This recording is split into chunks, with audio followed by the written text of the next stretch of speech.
Hello guys, so let's see the stocks for tomorrow, which is 27th of September for swing trading. So if you want to make around 50 to 25% of ROI within like 15 days, so obviously you can take your entry here, and I will tell you that where you have to take your entry and where your stop loss would be. So the stocks are fundamentally very strong and looking very good on the chart as well.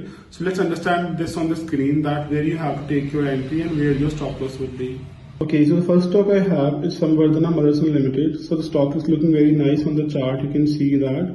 Obviously, the stock has given a breakout here. We got the closing above the level as well, and the volumes are very decent. So you just have to take your entry on the today's day high. So which is your entry would be around 214. So as long as the stock will touch 214, you will take your entry. Second stock we have is Vedanta. So obviously, stock has given the breakout and it went little up. So just wait for the retouch.